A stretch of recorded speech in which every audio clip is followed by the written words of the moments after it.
Doctor గారు అసలు ఒక అబ్బాయిలకి ఏ వయసు నుంచి వాళ్ళు శృంగార పనులు స్టార్ట్ చేయొచ్చు అంటారు? దాన్ని ఇప్పుడు ఎరక్షన్ కానీ శృంగార పనులు కానీ ఎప్పుడైనా మనము ఒక 16 to 18 ఏజ్కు మనం వచ్చేస్తున్నాము. ఆ టైంలో generally puberty starts. Okay, so ఈ ప్యూబర్టీ పీరియడ్ వచ్చేసరికి as per medical science our hormonal changes takes place in the human body. So దానివల్ల ఏమవుతుందంటే కొంతమందికి లైక్ బేడ్స్ అన్ని డెవలప్ అవడం, ముస్టాచ్ డెవలప్ అవడం, and hairs on the hands, hairs on the chest, ఇది అన్నీ రావడం మొదలుపెట్టి even hairs on the pubic area means around that penis. Okay, so ఆ ఏరియాకు ప్యూబిక్ ఏరియా అంటారు. సో ఈవెన్ అక్కడ కూడా మనకు హెయిర్స్ అన్ని డెవలప్ అయిపోతుంది. అండ్ దీంతో పాటు ఏమవుతుందంటే వాళ్ళకు హార్మోనల్ చేంజెస్ వల్ల వాళ్ళకు సెక్చువల్ మూడ్ కూడా స్టార్ట్ అయిపోతాయి, సెక్చువల్ థాట్స్ వస్తాయి.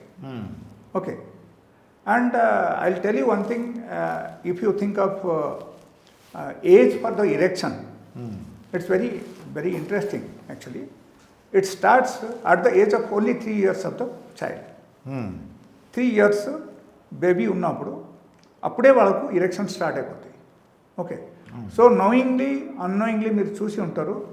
అంటే మనకు ఇంట్లో పిల్లలు ఉంటారు కదా, వాళ్ళ మగ పిల్ల ఉంటే మీరు చూడండి, మగవాళ్ళు ఎవరైనా ఉంటే, మగ అబ్బాయి ఉంటే మీరు చూడండి. సపోజ్ వాళ్ళకు మీరు డ్రయర్ లేదు, ఆ టైంలో మీరు చూస్తున్నారు, పడుకుంటున్నారు.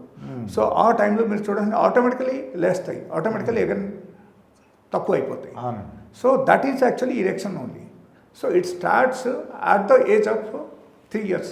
3 years చిన్న పిల్లలు ఈవెన్ 3 years నుంచి కూడా వాళ్ళకు స్టార్ట్ అయిపోతుంది. అంటే దాంట్లో బ్లడ్ సర్క్యులేషన్ రావడం వల్ల అలా వస్తుంది. యా, కానీ కోరిక మాత్రం ఏ వయసు నుంచి వస్తుంటారు?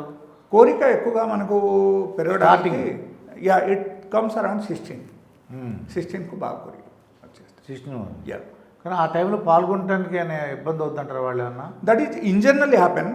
But if you think of hyper sexuality means కొంతమంది హైపర్ సెక్చువల్స్ ఉంటారు. ఆ హైపర్ సెక్చువల్ పిల్లలు ఉంటే వాళ్ళకు కోరిక హై లెవెల్లో కోరిక పెరగడానికి ఏజ్ వచ్చేసి 5 to 6 years. 5 to 6 years కూడా వాళ్ళకు హై సెక్చువల్ ఇంటెన్సిటీ వాళ్ళకు పెరిగిపోతుంది. And they will feel to have sex in that time. So తర్వాత డాక్టర్ గారు ఈరోజు మధ్యన పేపర్లు చూస్తుంటాం. ఇప్పుడు శృంగారపరమైన పనులు చేసుకోవచ్చు ఆ భార్యాభర్తలు కానీ వాళ్ళు. అయితే దాన్ని మళ్ళీ వీడియో షూట్ తీసి మళ్ళీ ఆ వీడియోస్ చూసుకోవడం అసలు అటువంటిది చేయొచ్చు అంటారా? అంటే ఆ కార్యక్రమం అంతా కూడా వీడియో షూట్ ఆడే తీసుకుని మళ్ళీ చూసుకోవాలగా దాన్ని ఏమంటారు? అది అలా చేయొచ్చు అంటారా? దట్ ఈస్ కాల్డ్ పోర్నోగ్రఫీ అంటారు. But pornography is not at all good and it is not safety for every one. And ఈరోజు వీడియో అంటే ఎవరితో అయితే కలుసుకుంటున్నాడో ఆడపిల్లలను తీస్తాడు. అవును, దట్స్ వాట్ ఐఎమ్ సెయింగ్. అక్కడ ఏంటంటే ఆ టైప్ చేస్తే రకరకాల మైనస్ పాయింట్స్ ఉన్నాయి దాంట్లో. ఓకే, వాళ్ళు తీస్తారు, వాళ్ళు చూస్తారు. And in future there are chances for the blackmailing. Okay, yes. ఒకరి దగ్గర ఆ వీడియో ఉంది అనుకో, సపోజ్ మీకు గొడవ వచ్చింది, ఆవిడతో మీకు గొడవ వచ్చేసింది.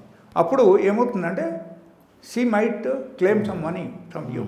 బ్లాక్మెయిల్ చేసి మీ దగ్గర నుంచి క్లెయిమ్ చేయగలుగుతారు. బికాస్ ఆమె దగ్గర ఆ వీడియో ఉంది that you have come and you have participated with me and you must get married or else you pay me money. So these are the things. Generally ఈ type complications రావడం అవకాశం ఉంది.